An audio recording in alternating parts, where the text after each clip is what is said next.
welcome to the Dev NBA podcast. My name is Sean, and joining me as always is the one and only Dante Boff. Mr. Boff, my man, how are you? Sean, I'm excellent. I'm excellent. How are you? I'm good. I can't believe we decided to record this, and it's obviously a couple of days later than usual, but we decided to record, and forgive me, but we've actually planned it during the Celebrity and Rising Stars game during the All-Star weekend, and I thought, crap, Dante's going to miss out on like the two biggest events from All-Star weekend. Should we reschedule? Like, what should we do here? And big shout out to Alex Toussaint for winning the Celebrity MVP for 2022. That's a pretty big time from Alex. Yeah, the All-Star weekend does itself no favors. Like, it's so shit. It fucking sucks. I like the 3-point contest, and I think I've liked it more recently because there's always been at least one Splash Brother in there. Yeah. But it's getting harder and harder. Like, you know, there's like Davis Bertans and Patty Mills and stuff. It's like, that's awesome. Like, you know, Marco Bellinelli won it one year and all that. But that's like the reason I watch it. Like, do you like the Elam ending? Are you going to tune in to see Kyle Lowry take a charge at the end of the game? Like, we know that they're not going to try 100%. This isn't going to be like the product that we all think it is on 2K, you know? Yeah, no, I mean, the Elam ending was good 2 years ago when they first did it, and then last year it was kind of like same old. Did they play last year with the pandemic? Or maybe 3 years ago when they first did it. They've done two Elam endings, and the second Elam ending was like not as good, because everyone was like, oh, like, you know, the luster of the first Elam. Yeah, like it's kind of like worn off, and it's like, oh, it's the All-Star game again. Like, no one's fucking playing. Like, these are, by virtue of it being like the All-Star game with like the best of the best who generally are on the best teams, like they all have, you know, business to attend to post All-Star game, so no one's gonna like try, not least of which to like risk injury, but also just like you want to rest, you want to break, you want to run around for half an hour and like actually try. No one's going to, and usually that's fine because you just get like some sick dunks and some cool alley-oops. And you know, in years past, like, and in years past, I mean, like 8+ years ago, like the dunk contest would like make up for that, it would compensate. And now it just doesn't compensate whatsoever. Yeah. Like, once Scano Anderson, like, he's literally like what? Like, he's ground bound. Yeah, and his best dunks have been posters that are like tip dunks and stuff. It's like, oh, he's got the runway to run up to it. Like, yeah, I was looking at his dunk highlights because the Warriors shared it, like in anticipation for the dunk contest, and he's not a flashy dunker. He's just like an average NBA dunker. Yeah, and it's not even like, you know how some guys, they'll just like slam it, and you just get that beautiful crisp sound, and it's like, okay, this guy's dunking. Like Gerald Green, obviously he's a flashy dunker, but like when he dunks it, you can just hear it through the net, and it's like, okay, there's something special with those kind of guys. And like every year there's always like Andre Drummond or something like that, where it's like, he's not one of, like, you're not that guy, pal. It's like there's guys like that who just aren't flashy dunkers in general. And what are they doing? Like, what are we expecting here? Like, I tell you what, my prediction, This is going to come Edmund out tomorrow. Sumner. It wasn't Edmund. It was Cassius Stanley. Edmund Sumner's good, man. Well, Edmund Sumner in a dunk contest would be almost as much of a travesty as Cassius Stanley. But Cassius Stanley was a two-way player, and Obi Toppin was a rookie. Was that the same? The same. Yeah. Obi Toppin was a rookie who was averaging like 4 points a game, and it's like, this is the dunk contest, baby. And, you know, like, before people at me and say like Jeremy Evans averaging like 1 point a game, Jeremy Evans, you know, has one of the greatest highlights of this century in NBA basketball in like 2011 with his block on Ronnie Turiaf and then dunk on the other end. Like, Jeremy Evans was a superlative athlete, dunker. Obi Toppin, it's good on him, mate. I've got no problem with getting like a two-way guy, or just like I have a problem with it. Well, I don't have a problem with it because they're not going to get, like, Aaron Gordon and Zach LaVine are the best players. That's the, like, that. I guess then that's the point. Like, I'm not willing to take a step back and say, like, in the context of players who might consider this is a good person to get. No, it's the All-Star weekend. It's for the people who are the best at the things. It would be. But the dunk contest is the one rookie shit, man. The dunk contest is the one skill thing where the Like imagine if they just ended up getting like. Oh, like yeah. What if in the 3-point contest they're like, yeah, this dude hit 37%, this dude hit 34%, like yeah, we're gonna get those guys in. Like it's like okay, cool. Like Justin Holiday's in the 3-point contest. Because like Bradley Beal will shoot like 35%. No, but someone who's like not Trevor Ariza. Yeah, who's the equivalent? Like someone who's like below league average at doing it. In the skills challenge, usually, not that anyone cares about the skills challenge, but like usually, with the exception this year of fucking Jared Allen being in the skills challenge, even when they've done bigs versus smalls, like the last couple of years, like the bigs is like Giannis, Jokic, Sabonis. It's like people who are actually skilled. Yeah, okay. Like the people in the dunk contest, like semi aren't even good dunkers. Well, I usually don't have a problem with it because I don't get too riled up about it. But this has really struck a chord with you. Well, and do you want to know the most absolutely whack thing? Is it the Antetokounmpos versus the Cavs versus that's the pretty people? Whack. No, from the fucking from the celebrity game today. I just like was on Instagram on my break at work, and the first thing that pops up is like the NBA posting this reposting this dunk, and it's by Gianmarco Tamberi. You know who that is? No. Me either. And so I'm like, wait, who is that? I click on his tag. It's the fucking guy, the Italian guy that won joint gold in the high jump in the Olympics. Oh, the one who they did the deal to like split it, and then he's like jumping around, with the Qatari guy, and he fucking lost his mind. And the other guy's just wearing his sunglasses, and he's like, he's like cool, far out. And then this guy, he's in the fucking celebrity game. Yeah, this Italian guy, is in the celebrity game. Anyway, the dunk was sick. He like keep getting them checks. he obviously he's a high jump, the best high jump in the body. He got up. He put whatever. Back. But I tell you what, I'm not going to see it.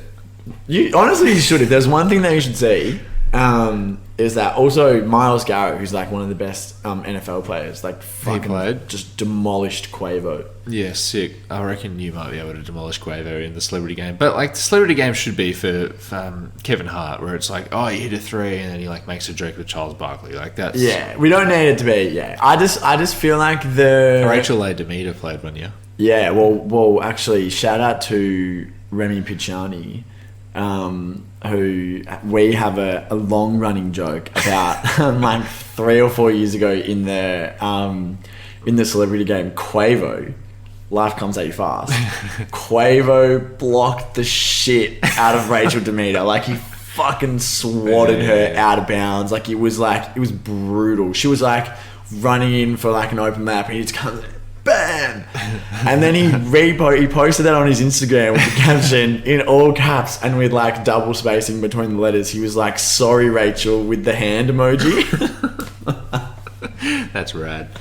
So anyway, that's Quavo now on the receiving end of a pretty vicious block from Myles Garrett. So what I love about the All-Star weekend is literally just watching Jokic, and like Jokic, I think what's so infectious about the way he plays is that he does things that you just don't even think are possible. But also half the shit he does is like, oh, hang on, he's a little bit of a tubby white dude, and he's just like, he'll get 3 rebounds, just try and tip the ball up and back and up and back, and he comes down and he's like, oh, like he's so exhausted, and it's just like, it's super relatable, but then he does superhuman stuff, and obviously 35, 17, 8, 1 turnover sort of shit, right? Yeah. Like I'm not trying to discredit him, MVP, but I love how real he plays in the NBA. And then when it comes to the All-Star weekend, he started for, I think like this is his 3rd year now, right? He starts and people are like, Jokic is there, like we voted him in, and every single time he gets voted in, and he gets it there from both fans and coaches, he says to the coach, he's like, can you just play me 10 minutes? And if you watch him, like, he doesn't give a fuck. He is this conversation right now. Like, he comes down and he goes, he has a laugh, but then he doesn't get back on defense, and then like he'll get the ball and everyone's like, oh, it's the All-Star game. Steph's threes, LeBron's dunks, Jokic passes, and Jokic just swings it. Like, he honestly gets about 5 But also points. Jokic's game, like, there's not really like a level. There's not really like a level to go to. Like, it's not like he's gonna like break out the windmill Well, it's like when Rudy Gobert's there. It's like, oh, hey, wait till he's off on numbers at the end of the first quarter. Like, he just locked down Westbrook. But yeah, so Jokic like just plays 10, 15 minutes a game, even though he's starting. And he's like, I don't want to be here, man. Like, I would love to go back to Serbia for 2 weeks, but no, I have to fucking be here because you guys have fucking asked me. Yeah. I love that. I love watching him in the All-Star game. Then again, watching highlights because I'm not actually watching the whole game. Yeah. My days of sitting down to watch the All-Star game. I mean, to be fair, I watched it last year with a friend of the pod, Alessio. We sat down, gave it a good watch, and had a good laugh while he made miso tuna steaks. Yeah. So would you have been doing it if there was no miso tuna steaks involved? I don't know. No, I mean, like, yeah, you needed to do something whilst there was steaks were cooking. I'm not watching it by myself. Yeah, I think. Just on this Jokic topic, moving slightly away from the All-Star game, twice in the last month, he's had an absolute fucking dime to an open three-point shooter. A three-point shooter who's like not that open at the end of the game. Monty Morris most recently and Aaron Gordon like a month ago. Yeah. They've drained it. Yeah. Well, Aaron Gordon's a much improved shooter, and it obviously helps when Jokic just spoon feeds you like beautiful looks all the time. Yeah. So it's like, yeah, he's just making these guys a career, making him a salary, and just making them make open shots. But Jokic, like, so he's had 2 game winner assists. He's had 3 game winning blocks. It's so Jokic just to like do incredible stuff that's just probably not going to go as noticed as if he just like drained a 3 to win the game. Yeah, well, I wonder as well, like just the thought that's popped into my head, if there's a few more moments like down the track where he passes, where's this conversation going? It's not going where you think it's going, where he like passes off to a shooter at the end of the game.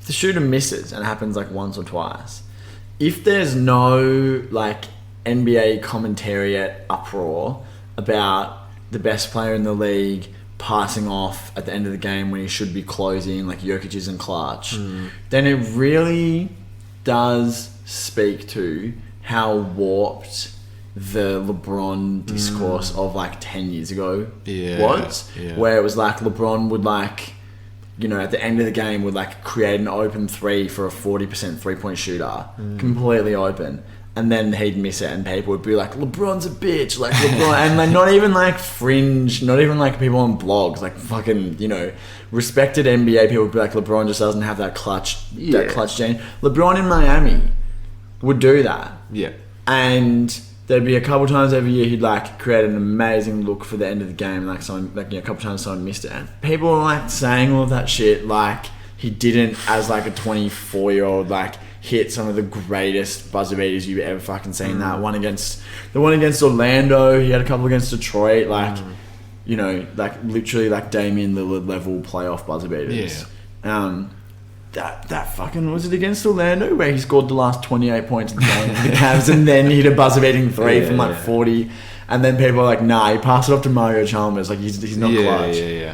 It is incredibly stupid. Like, remember in the last dance, like I just think no one will ever be treated that way again, because like it hasn't happened with any of the high level stars. Like, Well, look at like Michael Jordan, and you watch The Last Dance. I had to fucking sit through 15 minutes of people explaining to me that when Michael Jordan's doubled, John Paxson's open in the corner, and like that's just an instant read today. And like with Jokic and stuff, like obviously Jokic had the ball, he hadn't been doubled all game, but he knew that Golden State were going to shit themselves because it's Kevon Looney and like Juan Toscano Anderson guarding him. So he knew that he's going to draw the double, get the wide open 3. But like it was just like unfathomable for Michael Jordan to pass the ball off. And I think like LeBron was the turning point, because you've got those old heads up at TNT who are like, it was everyone though. Yeah, but it was genuinely like mainstream, like smart NBA media. It's something unquantifiable, which means they don't have to defend it as much as they would have to defend other takes where you can read it. But like it's like, pass the ball to John Paxson, and it's like, nah, fuck you, Phil, like you're an idiot. It's like it's so simple. It's like Italian cooking, huh? Simpler the better. Hey, what's the key ingredient in a good sauce? Red. Time. Oh, yeah. That's nice. Some things you can't rush. Some things you can't rush. I thought you were making a time joke, but whatever. Nah, literally, and just not even you're talking a bigger about. Man. Not talking about herbs. Not talking about spices. I'm just talking about good old fashioned ticks on a clock. I wanted to tell a story which I can tell later because I want to off air. Or? No, later on the pod because this, let's just sort of run through this as we do. We can hit the intro in the middle of the pod because I want to keep going with this Jokic discussion. Because watching Nikola Jokic just absolutely kill my Golden State Warriors the other day for the final game before the All-Star break, it's like Nikola Jokic is in the discussion to win a second MVP. If I had to bet a picnic with you on it, I would say he will. What are we betting these days? Choc Carob Bears. If I had to... What? No, betting Pico mint chocolate. Yeah. I would say he wouldn't win it because I think just, the national media is sick and tired of giving back-to-back MVPs without winning a title like Giannis. And people just love having the news story. It's like, oh, Joel gets it this year and blah, blah, and so on. I don't think he is going to win it, but I think he's got a very, very, very good case, if not a better case than he did last year to win it again. And I remember watching Jokic when he was still coming off the bench for Yusuf Nurkic or just after he started. And, we saw where the flaws were in his game, where he wasn't conditioned, he couldn't be bothered, he would check out as fast as possible, and if he got a turnover on offense, he would just do those Euro fouls at half court and then yell at the ref and get a tech, right? And we know that he's just completely removed them from his game, and he's obviously an MVP, and he does everything perfect now.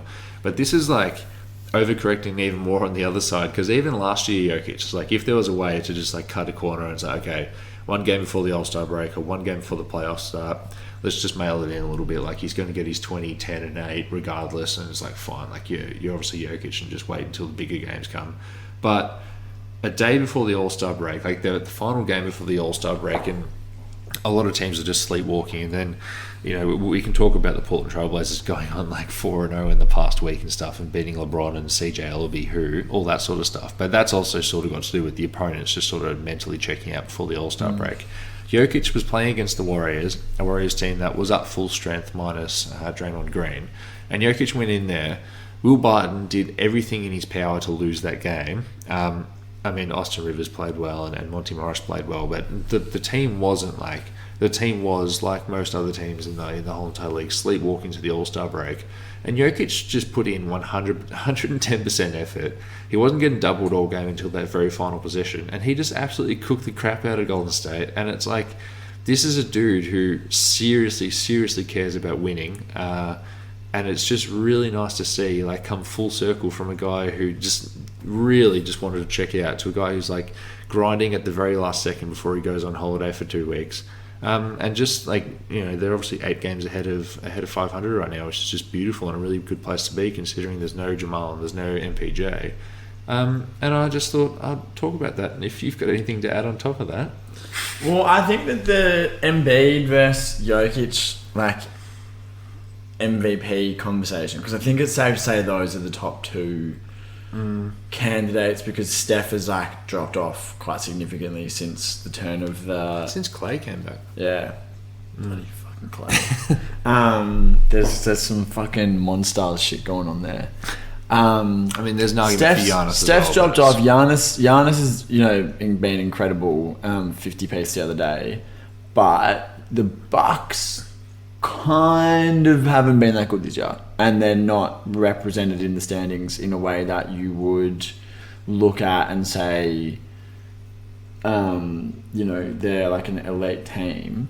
And the thing that, like, Jokic's case in like a conventional sense rests on the fact that the second and third best players haven't played this entire season. Like Michael Porter Jr. just discounting that Murray hasn't played, and that they're still like firmly in the mix for the playoffs. Like it's literally just like the Russell Westbrook MVP season, like rhetoric. Like obviously not triple double, but that was like they were like that. Russ was like the lowest seeded MVP in 20 years when he won that. They were like the 6th seed, and they were like, wow, he got like this scrub and like fucking this scrub into the playoff. Like it's the Alex same Abrinas. Yeah, Alex Abrinas. It's the same argument here, except that like Jokic's numbers are just like historically great. In a way that feels substantial. Like obviously there's a conversation there to be had that was had many times about how substantial Russ's rebounding numbers were. Jokic currently has the highest ever PER, ever. I think that conversation about what's the value of the performance that he's put in with the Nuggets on a wins and loss level, because you mentioned to me before that the Nuggets currently have one win less.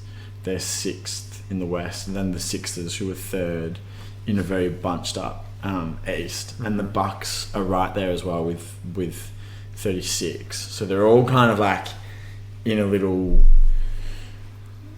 cluster. In a little cluster. The thing that separates it out for me is that like the Bucks have been unhealthy the whole year, like people in and out, but for the most part, like Drew Holiday's been there for like 75% of the game. So is Chris Middleton, so is Giannis. So they've had the big 3 in place. Obviously the Simmons thing is a complete wild card, but Tob Harris, all the role players in Philly have played like they've been, you know, healthy the entire time. Obviously with the exception of like the COVID fucking fuckery. Jokic just hasn't had that. Like he has at no point had a full team, and he's at many points had not even NBA caliber players outside of that COVID period. You know, people just on the downswing, rookies like fucking Austin Rivers, you know, and he's still putting up the advanced numbers, the traditional numbers, and like enough to keep them in the playoff hunt. So I don't think he'll get it either, because I think the narrative is with Embiid after this like fucking incredible last 6 weeks that he's had. Especially if Harden comes in.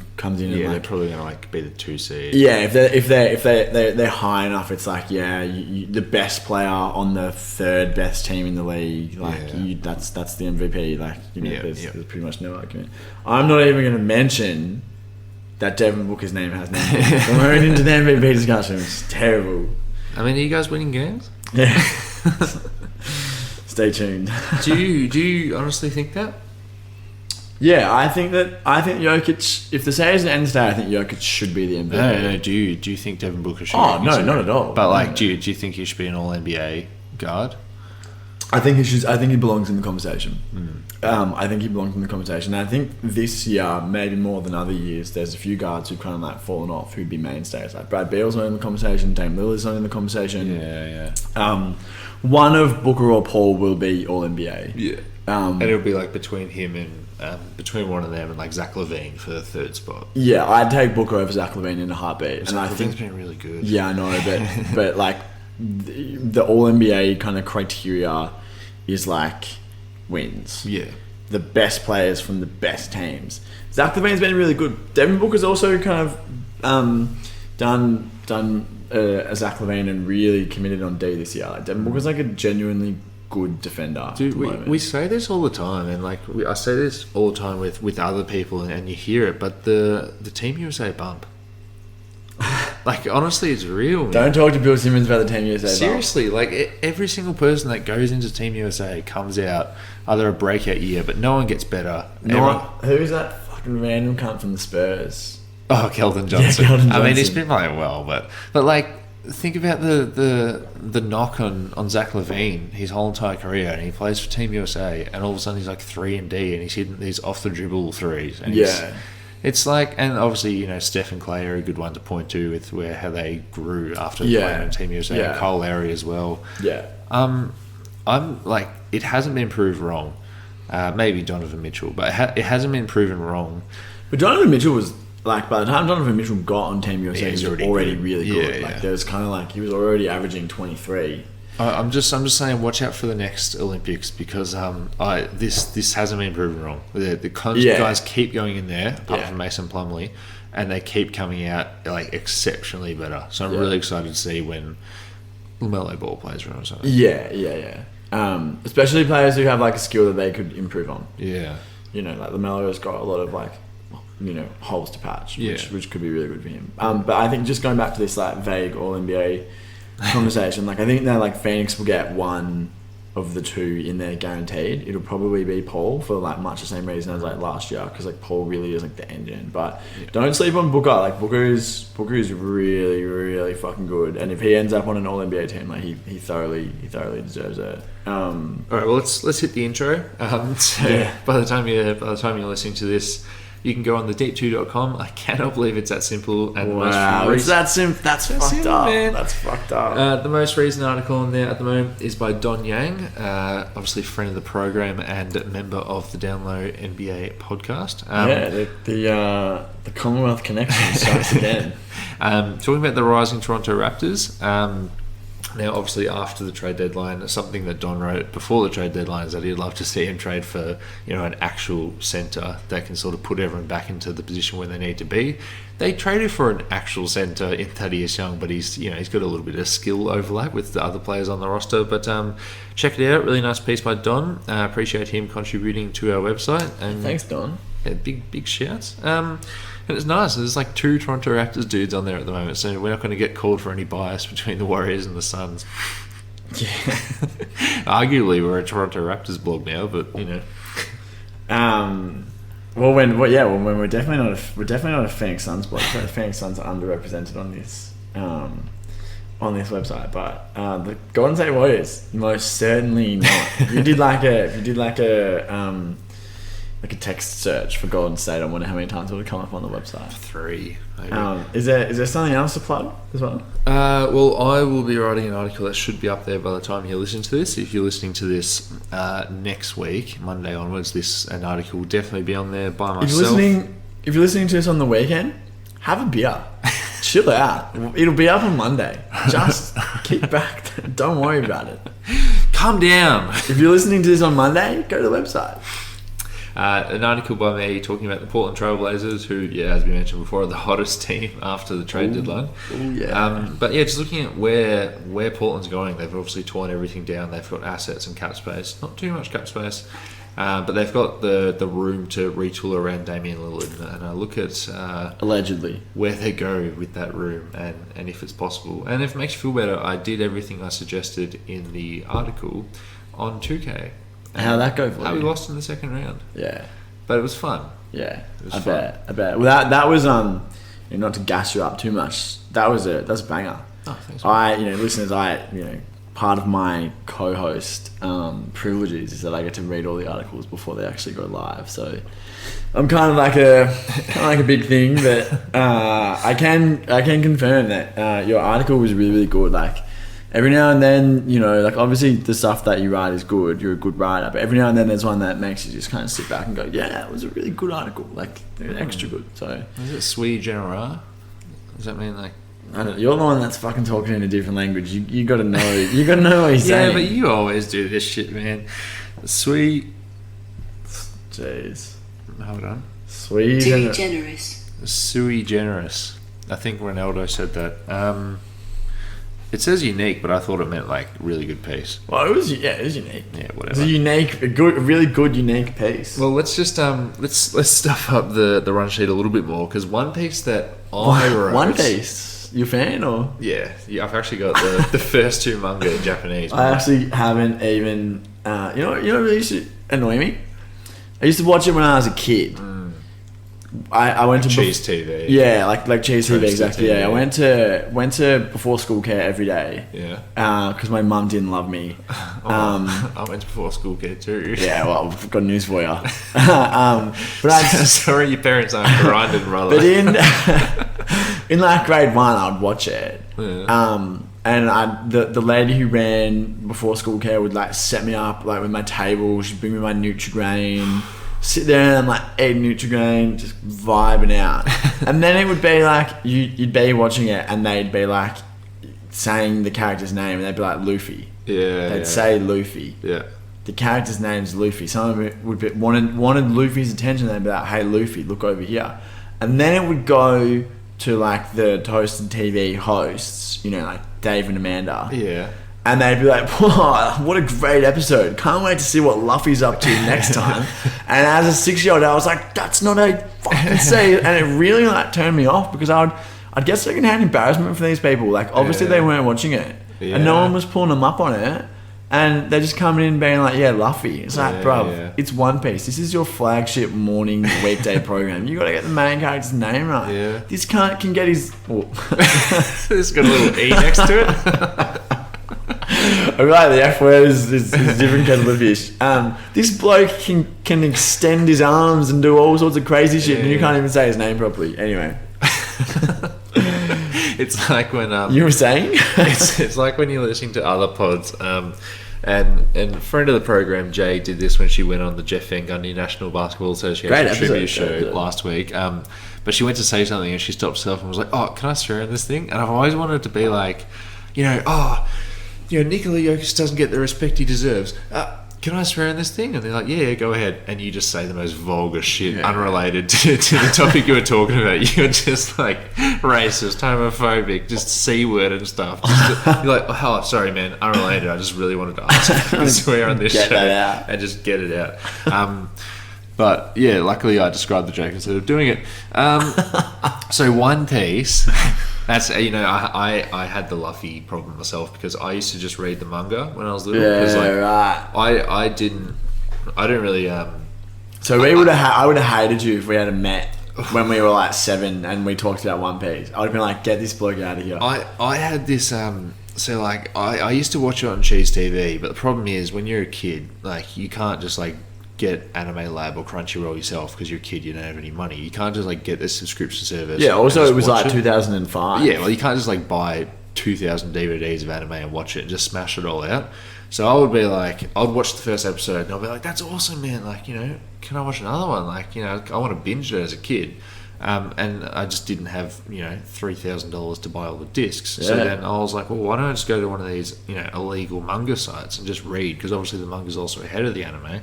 So I would just I'll be like, awesome, Cheers TV, that's awesome. I'm like 3 arcs ahead of you, man. Like I'm just smashing out these books and just like PDFs on and don't do illegal things, kids, but an illegal copy of the book.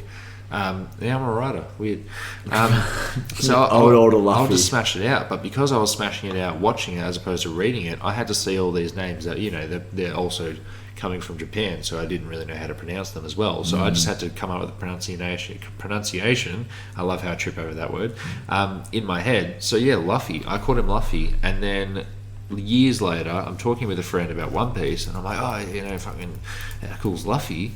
And he goes, what do you mean it's Luffy? Actually, it was my friend Kyle. And he's like, why'd you call him Luffy? And I'm like, I've actually just never heard it said out loud. Yeah. Because then after I realised that I could just read it all, I stopped going to Cheese TV and I just started being like, oh, cool, I want to read Naruto. So I just read that. And then mispronounced everyone's name because I'd never watched it. Yeah. Well, I had something like that when I was a kid as well. Me and my cousin Dave. Shouts to Dave.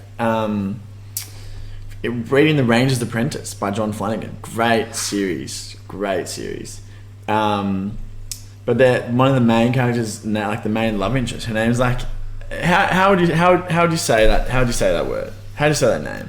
The first name. Elise. You say it Elise, right? Elise. It's ALYSS, and I'm reading it. I'm like, yeah, it's Elise. And then I get my cousin Dave onto it.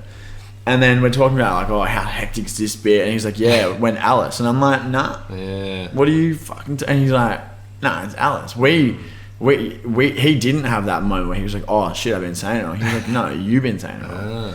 Anyway, Ranger's Apprentice, pretty hectic. Well, you remember the books in the same, teen fiction sort of genre? Did you ever read Owen Colfer? Oh, I fucking love Owen Colfer. Artemis Fowl, worst bloke. Best books. Dude, I mispronounced like 2 of those 4 words you just said. Yeah. Like as a kid, just reading it, I was like, Eon. Yeah, I actually got one of my copies of Artemis Fowl signed by him because he after I had left St. Joseph's Primary School, West Brunswick, my brother was still there, and Owen Colfer just like went to the school, and my brother's like, hey, do you want me to get your book signed? Yes. So I've got all of them, like I had all of them when I was a kid, and the first one which I've kept is like, to Dante, keep reading from Owen, something like that. I love to hear stories like that and think like, now that I'm an adult and that person was an adult, can you imagine just like, some kid wants his book signed, keep reading. Like, can you imagine just doing that as an adult? Like, maybe he was just like having a rough morning, he was hungover and stuff, and he goes, what do I say to Dante? Keep reading. Good on ya, mate. Yeah. On the topic of like, meeting meeting people or getting something signed or whatever. This is a very seminal moment for me. When I was in India doing an internship at a literature festival, and in walks Nikola Shakespeare, who's a writer. He's not particularly That's Will. Yeah, it was Will. It's Billy. Not particularly like prominent, like internationally, not like super well known, but he wrote the foreword for Love in the Time of Cholera, which I studied in year 12. And the foreword was just like wonderful and gave me some really amazing contextual points around which I built my concept of the world of the novel. And so I really felt like I owed a lot to Nikola Shakespeare. Rocks up, and I went over and I was like, Nicholas, like, so sorry to bother you, but I just got to tell you. We had this really nice, like, it was only like a minute conversation, and we got like a quick pic. I was like really shy, and then my friend Anurag was like, no, like, you got to get a pic. But the exact opposite of Owen Colfer with a hangover, Kate reading. He was like just lovely, and he was, anyway. Kind of derailed here. Should we take a break? Sure.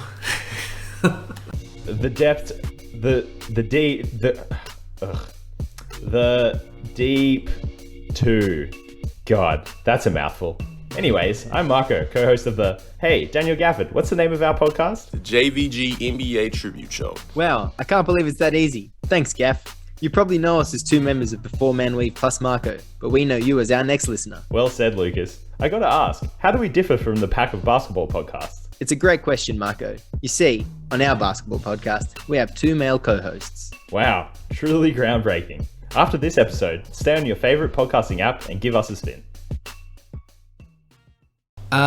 So we were talking about One Piece because I said One Piece I wrote, and then we went on a bit of a tangent. I love a tangent here at the Deep 2. One Piece I wrote was in 2019 when the Knicks hired Tom Thibedeau. And I wrote that when we were over on at the Medium /the Deep 2 with hyphens in between. Oh, days. Man, what a URL. That's so long. Much like The Ringer. We also started on Medium and went on to achieve great things.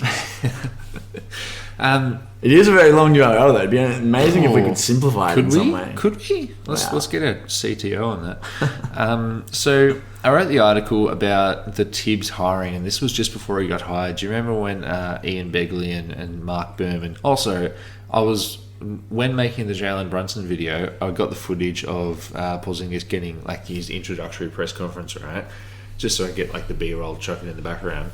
And then what they would do is, in the pre-COVID times, they would film the player and then there would be a camera on the journalist asking the question each time. So there's 20 guys in the press room, turn around. There's Mark Berman, and he was asking a question to the Zinger when he got traded to Dallas, and like, just some fucking toxic New York sort of, what's it like being traded away from that team? Like, do you miss them? Did you feel betrayed? Shit like that. Like, of course, he's not going to say anything, but I'm looking at him and I'm like, dude, I've just constructed this image of you in my head and I've never actually seen what the fuck you look like. Have you ever seen him before? No. It's like a bit of a love between, like a love child of Jabba the Hutt and the Mandalorian. Yeah. And Stephen A. Smith. Yeah, no, I kind of get it. I kind of see it. The first, if you just Google Mark Berman, the first guy that comes up is like that guy. He looks like a politician or something. Yeah, that's not him. Hey, this first guy, Mark Berman, looks like a genuine sex pest. Yeah. Like, really, really does. Yeah, I know what Stephen Bondi looks like. Stephen Bondi and Mark Berman, obviously, like the dream team, dynamic duo of terrible, like, not terrible, but unnecessary NBA reporting. I feel like they have a lot of editorial expectations to get content out there. Yeah, well, maybe that's a comment on the media more generally. You, as a professional journalist, can speak to that more than me. Well, certain media outlets. Other people don't want you to spit out an article a day, even if it's not worth it. Here at the Deep 2, it's all about quality, not quantity. So I wrote an article on Tibs because this was just before he was about to get hired, and Mark Berman one of his daily articles was like, the Knicks are nearing a deal for Tom Thibedeau. The Knicks are enamoured by Tom Thibedeau. Like stuff like this morning, there was a report that the Bucks were like extremely engaged on signing Goran Dragic, right? Like just every other way to say that it's about to happen, because this is actually I'm not going to start a tangent. So you're talking about Tibs, and I published that article, and it actually did really well doing the numbers, because as I was soon to find out, writing for the Knicks wall, Knicks get clicks. And so, like, I had a few comments in there, and I had some other stuff. You've actually got it up in front of you. Yeah, I've got it up. And actually, it was just one comment, but I think I had something on social media and Twitter. But the comment was like, oh, something. Let's actually just get it. Something along the lines of like, you're wrong. Tibbs is going to like change the culture. It's from Mark Demore. Any chance you can reevaluate this story based on the Knicks' first season under Tibbs? That was 10 months ago. And then, so I wrote that article saying Tibbs isn't the guy that should go for more of a long-term developmental coach, whether that be Lloyd Pierce or Steve Kerr. Just roll the die. And you said on the pod, as soon as I wrote this article, where it's like, okay, they're going to hire Tibbs, and he's going to be great in his first year, but as with all Tibbs teams, they've got about a 3-year window, and then he's on the way out. So I've always had that in the back of my mind, because this guy commented 10 months ago on a 2-year-old article to say, hey, Tibbs, how about you go back and see like how Tibbs has gone now that he's actually done a good job. Now we're in the middle of year 2. This is year 2 of Tibbs. You've given him a 3-year window, and you'll probably give him a 3-year window into his next job. But we've got a report here from old pal Ian Begley of SNY that says, quote, during conversations with James Dolan this month, William Wesley has been blaming the New York Knicks' disappointing season, at least in part, to the coaching of Tom Thibedeau. Tom Thibedeau, who has been playing in a fucking COVID-ravaged season, about 8 players a night, and then obviously the front office really liked what they saw in Cam Reddish, thought they could buy low on him, so they traded for Cam Reddish, and he could not get off the bench for about 2 weeks. Quentin Grimes, in an overtime game, played like 42 minutes, right, or 41 minutes, and Cam Reddish, fully healthy, suited up, got a DNP CD in a game with like 8 players, and I think the Knicks ended up losing that one. So that's just one small tidbit, but if you're the front office and you've just brought in a guy that you want to have a look at, and he's not even touching the court, and the Knicks, I believe, were overperforming last year. I think their defense was good, but they also had some opponent shooting luck. I didn't like the pick of Julius Randle for All-Star, because I thought he was the best offensive player on a below-average offense. For All-Star or All-NBA? All-NBA, sorry. And here we are. We're 2 years through the Tibbs experience, and this is our very first little driplet of hey, things aren't great in New York. I have 2 things that I want to say. First of all, I've heard that sentiment echoed in the NBA cognoscenti. Which sentiment? The sentiment that Julius Randle didn't deserve second team All-NBA last season. Yeah. And I disagree. I think he genuinely was like one of the 15 best players in the league last year. Yeah. And it's a similar kind of. What do you feel this year then? Well, this year he's fallen off a cliff, and it shows you how slim the margins were with that team last year. The other thing that I think that I want to talk about is the whole Cam Reddish thing points to major organizational disconnect, because in an organization where someone gives up a first round pick to bring in a young player, like that player just gets played because the GM and the coach are on the same page. Cam Reddish is averaging. Is he extension eligible this year? No. This is his 3rd year. So he's got one more. Well, he'll be extension eligible in the off season, but he's not going to free agency. So he's played 9 games, hasn't started at all, and he's averaging 11 minutes a game. Major disconnect politically inside the organization, because there's no way that a GM, team president, whatever, brings in a player and the coach just refuses to play him. If Tibbs didn't have a history of being so obstinate, then maybe it's not that much of a problem. But he does have a history of being obstinate. He plays the players that he wants to play. Yeah. And over the last 10 years, he's proven that as a coach, he's not always able to select the best players to play. That's just that's just facts from Taj Gibson being on every single team to last season, bringing in Derrick Rose, which that's been a good deal. That's been a good deal, but bringing Derrick Rose over quickly still can't get enough game time. Well, there's actually murmurs before the deadline, which I don't know if this was from a New York guy or from a national guy, but it said teams are looking at Emmanuel Quickley being like, the Knicks don't value him as high as they should, and they were calling to see if they can get him, but the Knicks just didn't do it. Yeah. I think that the reason why they're quite bad this year is because they were so reliant on Julius Randle to be like elite last year, and he was elite last year. But he was elite in ways that aren't necessarily transferable. Like he shot 40% from three. He shot like 48% on his long twos, and he just like, you know. Please say deep twos. Yeah, deep twos. Wait, why deep twos, Brandon? You know what I mean? Like he was hitting in ways that's like more likely to be a fluke. You've never seen someone go from like shooting 50% at the rim to like shooting 59% at the rim, and their scoring average goes up by 8 because they're all of a sudden finishing at the rim, and then the next season it's like, oh, that was a fluke that he just like learned how to hit layups. Yeah. Jump shooting, it's completely different. You see fluctuations like all the time. I still think that Randall was deserving, and I think that the Jokic logic that I talked about at the start of this episode applies, because it's like, yes, they were below average offense, but like with him they literally would have been like the process Sixers. But this season, Randall's fallen off, and they had no margin for. But with your Jokic point, Jokic on the court, they're one of the best offenses in the whole league. When he goes off, they're a process Sixers. When Julius Randle's on the court, they're like the 15th best offense. Then when he leaves, they're a process Sixers. Yeah, well, I'm not saying that. I'm not saying not putting Randle in the Jokic echelon. I'm just saying that same like. Yeah. Theme is applicable, but not a debate for MVP, but a debate for all NBA third. I have no issues with that. I think that it was deserved. But was he a forward or a centre? Then he probably would have been a forward. Yeah, it was a forward. And there's like no Kawhi, no Paul George. I mean, in a different year, like with different candidates, mate. Like, no KD. Maybe we're talking differently, but I think KD. I think last year, I also think there's a bit of from the NBA community. There's a bit of. I'll name names. It's Zach Lowe and John Hollinger in particular. There's a bit of like retroactive distancing of that, when at the time they were like, wow, like what a great story, like Julius Randle, like, you know, propelling the Knicks, and now it's like, man, like he never really deserved that. And it's like, well, actually, I remember what you said, even if you don't. I wrote something for the Knicks wall early on last year, where, you know, like they've got heaps of great writers at the Knicks wall, and it's like everyone's just pitch your articles, but like if you pitch a generic article, it's probably going to be taken because like they cover all the topics, right? So I was like, how about looking at Julius Randle from a trade proposition, where it's like he's clearly improved a lot. He's still on that really cheap deal, which was like $9 million a year before he signed the extension.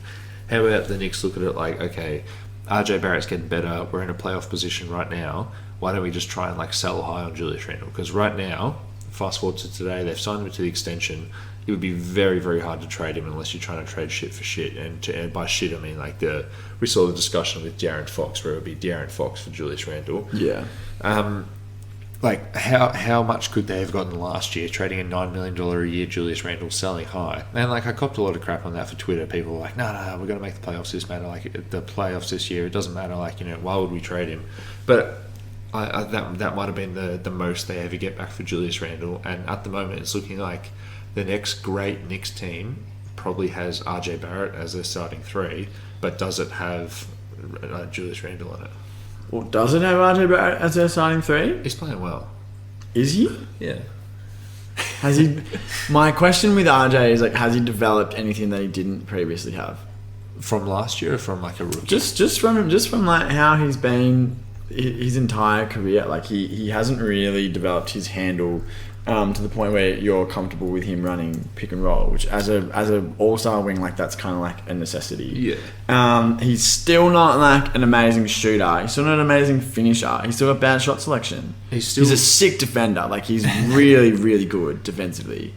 I just don't really. He's getting better. I don't really see. You know, and I'm not like fucking tape dogging this and like watching the Knicks all the time, watching the, you know, the 10 seed or the 12 seed Knicks. I'm not like grinding it out, but I think RJ Barrett has not improved in any area that was a weakness. Like he's still good. Oh, he's gotten better as a shooter. He's got a lot more better at shooting volume. Well, he's taken more. Like before it was like DeMar DeRozan. He kind of hasn't gotten better as a shooter though. Maybe he's gotten better as a shooter skill wise, but practically his shot selection lets him down. What do you think he's shooting from the field this year? I've got it in front of me as well. Well, tell the people what. Well, from two he's shooting 45%.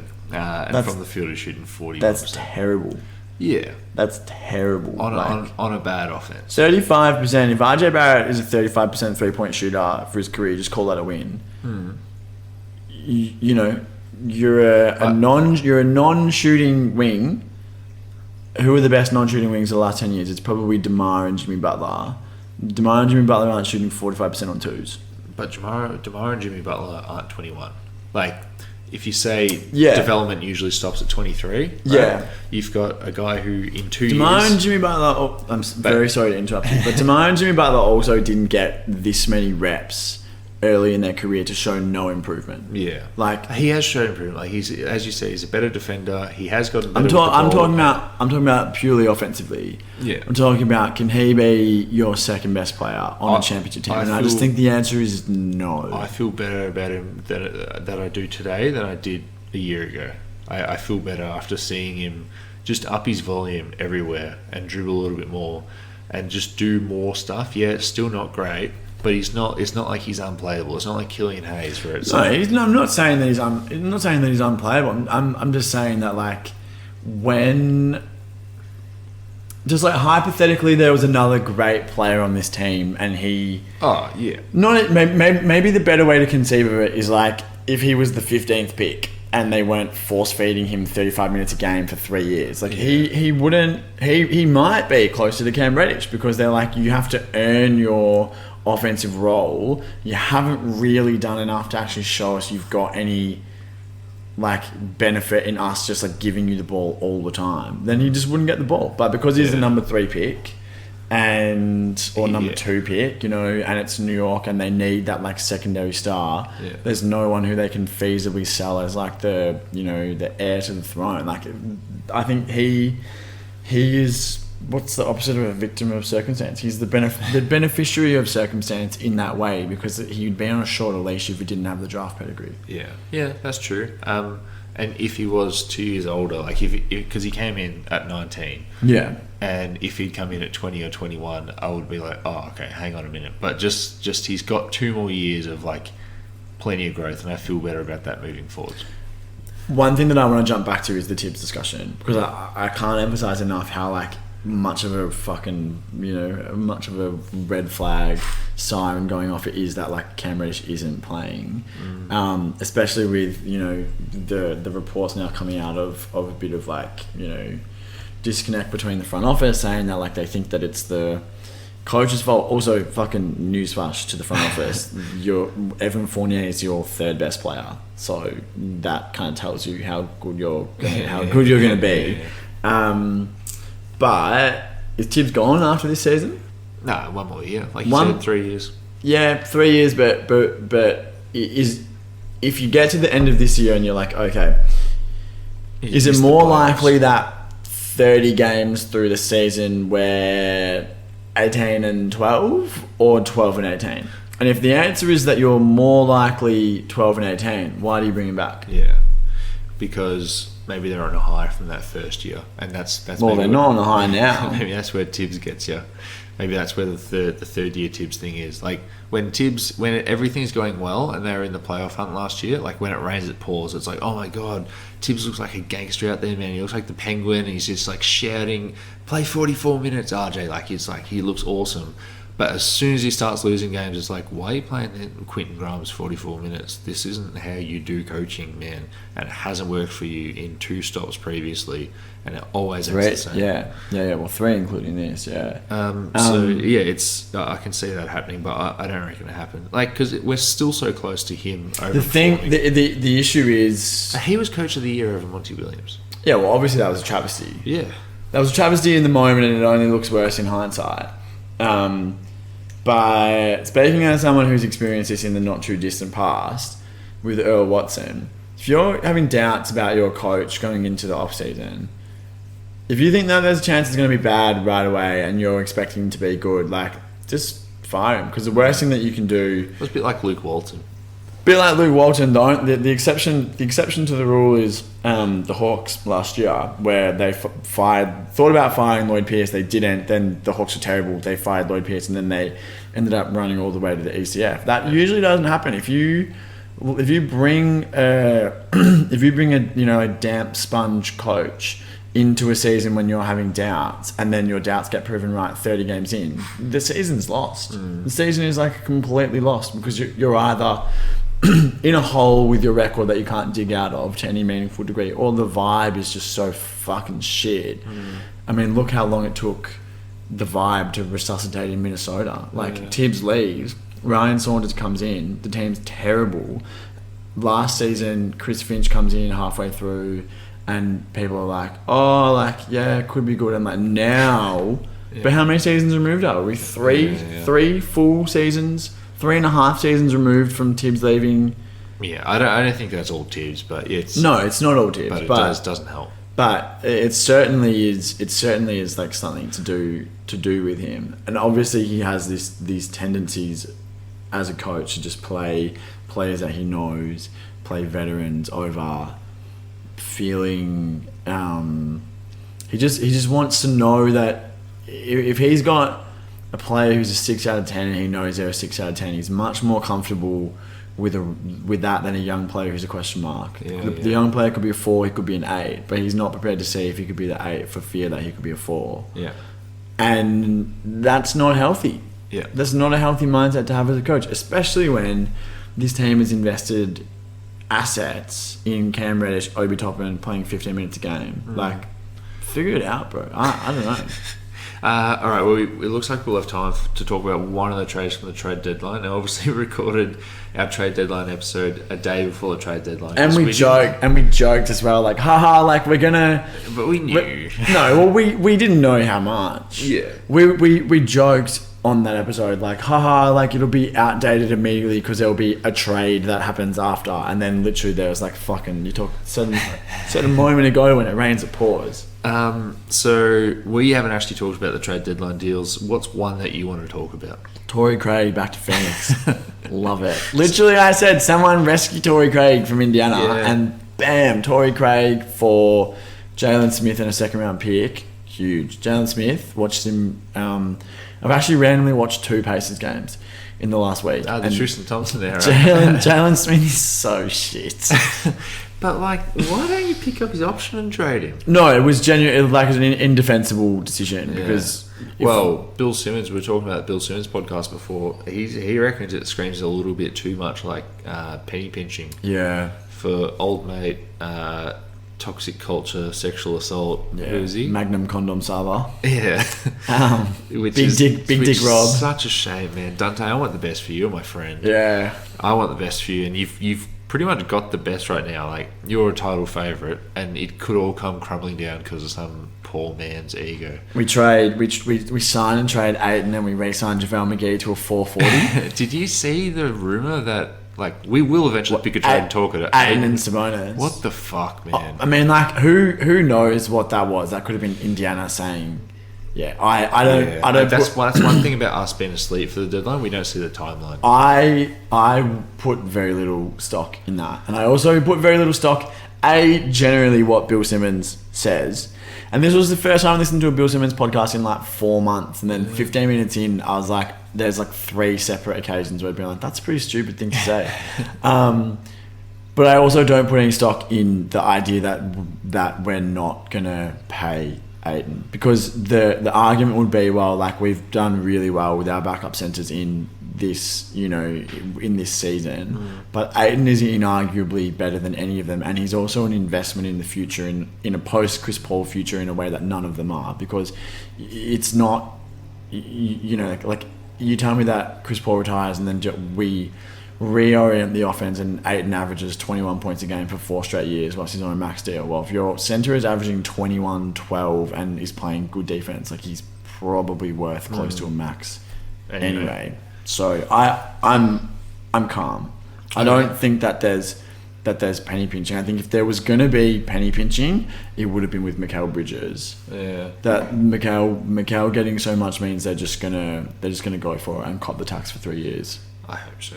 Which trade do you want to talk about? Well, I kind of want to talk about... Let's talk about 2 trades. Yeah. So I want to talk about Porzingis and I want to talk about Thad Young. Thad Young, which was covered in Don Young's excellent piece on thedeep2.com. Can't believe it's that simple. Any hyphens or just... Allegedly no hyphens. Interesting that that Toronto has decided to go with Thad Young because he's just another 6'9" forward who fits into their cast of 6'9" forwards. Not only the 3 6'9" forwards that they fucking start every game, but then Precious Achua, Chris Boucher, Thad Young. Am I missing anyone? Like Siakam? Well, him and Anunoby are starting. That's what they alluded to. I can't believe it took a first round pick to get this. Now, obviously, Dragic just sent back. Dragic was expiring and now has been waived. Yeah. So that's nothing. Well, it's kind of a fake first round pick though, because it's to move up 10 spots. They got Detroit's second round pick back, which is going to be 32. Bobby Webster spoke about this trade with, I can't remember the writer, but it was on The Athletic, and he pretty much said like, people are saying this draft is, heavy at the top like all drafts are, but then it's, he said that we see a plateau from 15 to 35 of players and talent. So he goes, we're seeing that a move from, where were they, like 20, 22 to 32 is nothing for us. In fact, it's actually better because they'll pay the player less. There's no one in that range that they love, that they really just want to snipe and maybe move up and stuff. And then they looked at trying to upgrade and get like a Miles Turner or another centre, but then they didn't want to commit future assets and another first round pick in the future because they're like, there are guys in that area that we like and we do actually want to like see if we can draft. So he sees the spot between picks as just negligible. What do you think about that? Yeah, I kind of agree. I mean, I can't speak to the draft prospects and the range of 15 to 35. Like, I can't speak to any of that, but I think the concept of moving back 10 spots to lock in the chance that you get to lock in getting the player that you want is worth it heading into the playoffs. Like, moving back 10 spots is like really nothing if you get a player who's an impact player and helps you lock up a player spot and also helps you in the playoffs. Yeah. What I think though is that it's just peculiar that they decided that Thad Young was that player. Yeah. I think that the concept is perfectly fine because he was going to get bought out, and if he gets bought out, there's 8 teams that want him. Whereas if you trade for him, you move back 10 spots, you just guarantee that you get him. Mm. But why they would bring in Thad Young, I don't really know, especially because it seems like they're kind of lacking like some shooting and on-ball dynamism. And Thad Young is gonna, if they're playing him in the Thagic role like the Bulls did last season, basically as like a small ball 5, like high post operator. That's kind of where Siakam has had some of his recent success, like in the last 2 months, like playing at the high post, being more of an initiator. Like Siakam's assists are way up. He's being like a secondary playmaker behind Van Vliet. So are you then saying, okay, well, Thad Young's going to be the backup to Siakam? And we're going to just make sure that we've got 48 minutes of someone playing that role, which I guess, but at the same time, like, who's your backup 1? Who's your backup 2? Is the answer Malachi Flynn for both of those questions? Like, there's kind of no... But it to get a backup point guard in a more valuable position, it would have been harder to do, and it would have taken more than moving down 10 spots. Might have just taken moving on from the pick. And do you really want to commit just a pick without getting back to Detroit second for another Goran Dragic? Yeah, no. Well, I mean, like potentially not, but then even then, saying we're adding Thad Young rather than like just throwing out another name, but like a Justin Holiday type, 3-and-D wing. Thad Young is not a 3-and-D wing. You add a 3-and-D wing who can just slide in between Anunoby, Siakam, can spell them, whatever. Like why add the type of player that you've already got? Yeah. Well, like, let's say JaVale McGee was on the market again. Like, let's say he was in Cleveland last year. Like, I would have liked it if they got JaVale McGee, who's like fills a role that they don't have as that running and dunking big man who, isn't gonna like try and do some tricky little cool stuff out of the high post and stuff. I would have preferred like a JaVale McGee type, but like who's out there that's gonna be worth a first round pick, or moving back 10 spots. Yeah, they just seem really. It seems they might have been better off not making this move at all. Yeah, well, the other thing is that like if Thad Young works out really well, then like you just displace Boucher, you displace Birch, and you just end up with 4 centers who are not playing. And Thad hasn't been playing a lot. Well, I mean, he hasn't been playing a lot because the Spurs decided they didn't want him. Yeah. Great piece of business by San Antonio, who we now know can do in-season trades. How cool is that? Yeah. Ever since Nando DiColo, and Marquise Chris for something last year. Nandy D. All right, let's move on to the Porzingis trade. There's I was listening to the Dunked On podcast, and they had a mailbag episode, and they've got this Dallas dude who comes in like it's almost like he's a guest now, but yeah, he just put his hand up in the question room and asked a question. And they just know him as like the Dallas guy, and he was over the moon. He goes, "We were over the moon.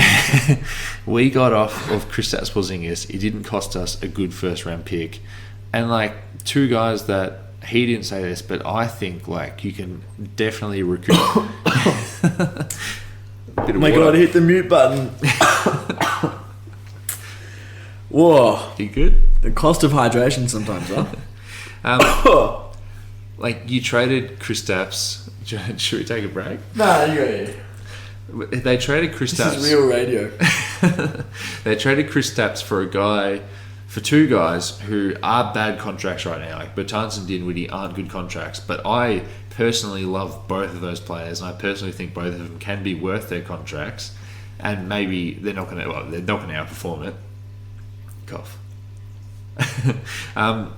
But I like it, and I like it more because I like both. You of those love players. Bertans. Yeah.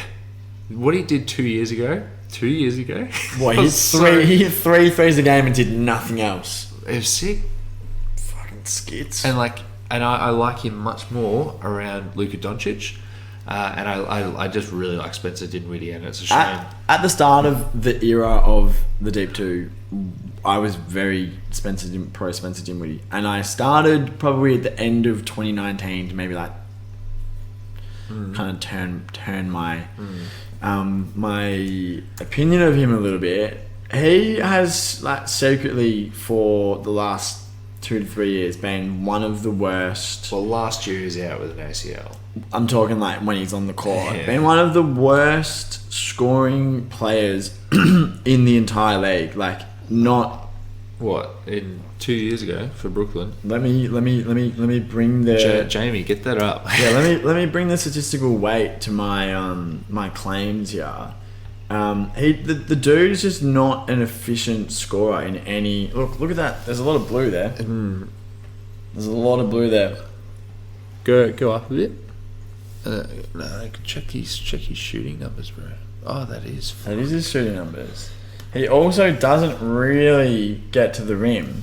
He's an okay 3-point shooter, but not usually that great. And he fucking loves a deep 2. Good correction. So as someone who's ostensibly like a rock solid starting point guard, he actually is kind of a bit more of like a scoring liability than people think. It's just that unlike a Ricky Rubio, like he still takes 15 shots a game. Do you like this deal for Dallas? I do like this deal for Dallas just because like you get out of the Porzingis deal and Bertans.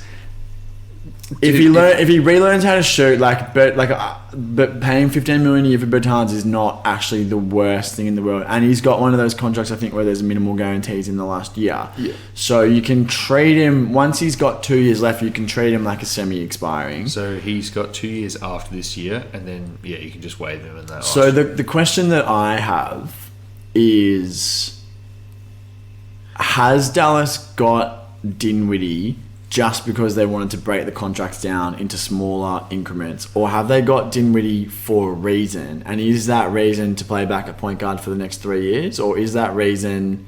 Or is that reason, as some people have floated, as Brunson insurance? So...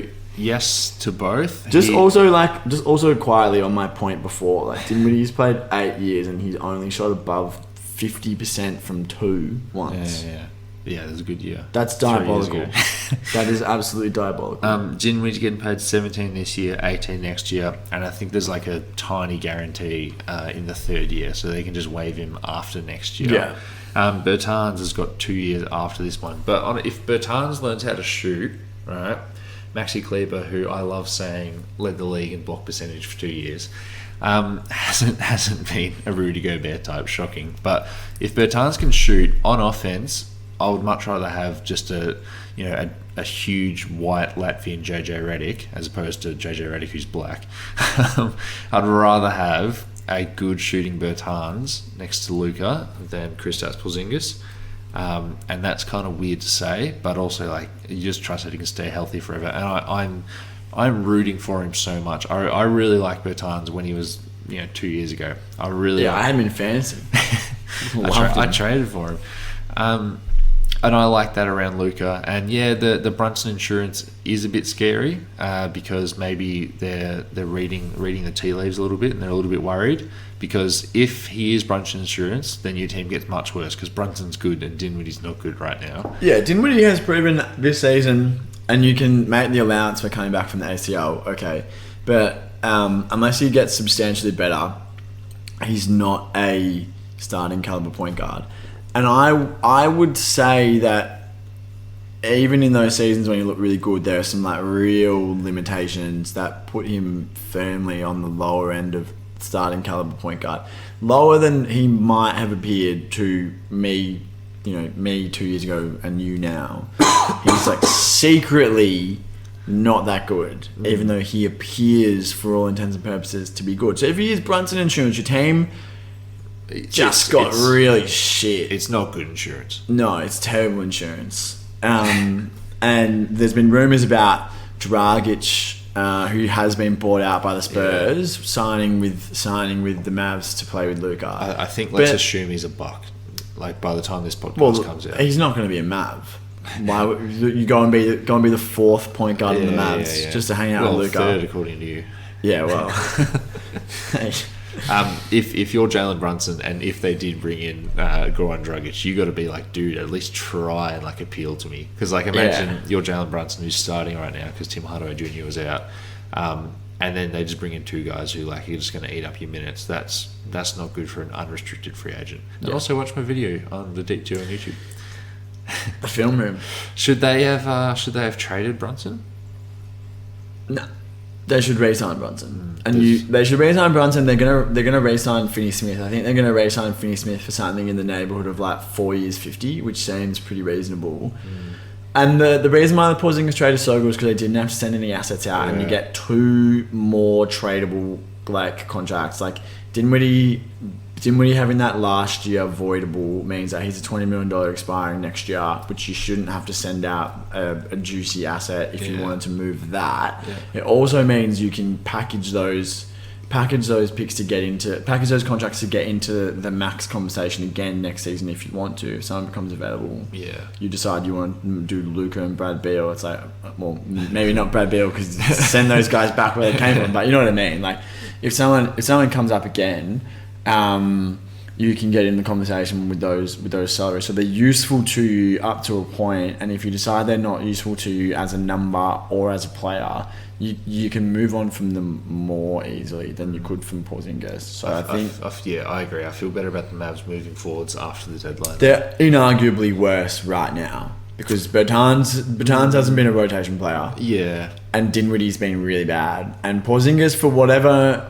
his blind faith in Bertans. For whatever Porzingis' limitations, like he was still like a good starter when he played. Because when he didn't play, it was like, but now when he doesn't play because he's not there, you've at least got 2 warm bodies. Yeah, well, or lukewarm in Dinwiddie's case. Yeah, I will have to be proven wrong for like the 50th time on Bertans.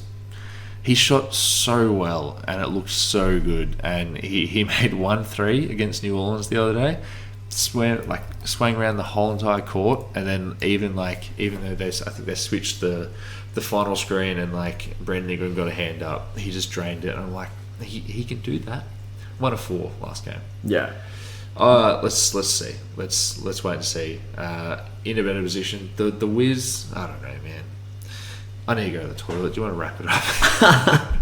Yeah, we can wrap. That's a good place. That's a good place to wrap. Well, yeah, we've got the aforementioned underwhelming All-Star festivities to look forward to this week. I can't fucking wait for it to be over and actual basketball to be back on. I want to watch the 3-point contest. Yeah, I mean, sick. Have fun.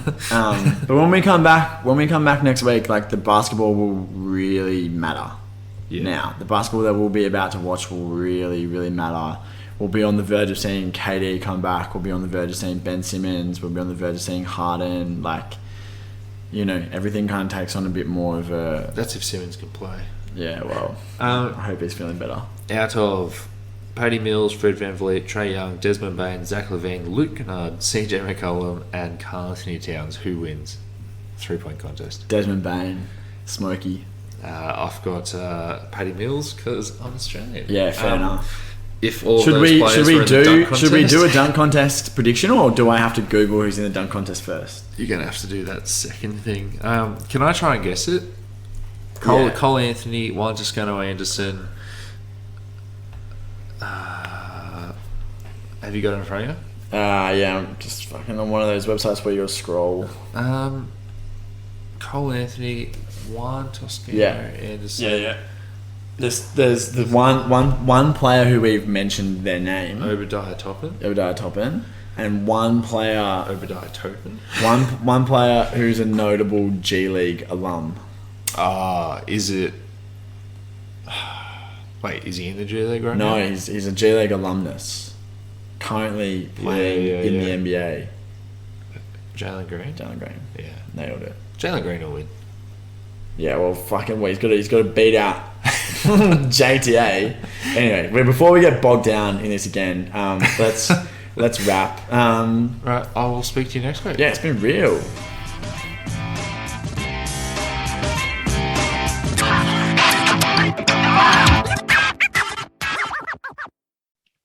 We were over the moon when we first heard that the NBA was going to be televised on Australian free-to-air TV in the 2019-20 season. It didn't exactly go swimmingly, with the nasty cough halting the season and games getting cancelled left, right and centre, but it was a huge step and an exciting one for basketball fans all across the country. Better yet, it wasn't a commercial channel cashing in on some basketball nerds like us. It was SBS, one of our public broadcasters. Unfortunately, the NBA wasn't the only thing SBS was pushing last season. They also ran advertisements from Sportsbet, Ladbrokes, Bet365, BetEasy, and Neds, some of the biggest sports betting companies in Australia. In a one-step forwards, two steps backwards move, SBS has dropped the ball here. As a public broadcaster, SBS plays a key role in providing relevant, culturally appropriate health information to local communities. The last thing SBS should be doing is offering a platform for gambling companies during the most financially unstable time in recent memory. This past year, men aged 18 to 24 made up 79% of new gambling account holders, with increased median spending and frequency of bets. This is the last thing we should be spending our money on given the financial uncertainty that comes with the pandemic. During COVID lockdowns, wagering companies spent more money on advertising and incentives to gamble, and it worked. SBS needs to hear from viewers that gambling ad revenue isn't worth the harm it causes. Call on the SBS chair, George Servetus, to put community health ahead of gambling revenue by signing the petition at www.endgamblingads.org.au/get gambling off SBS with hyphens in between.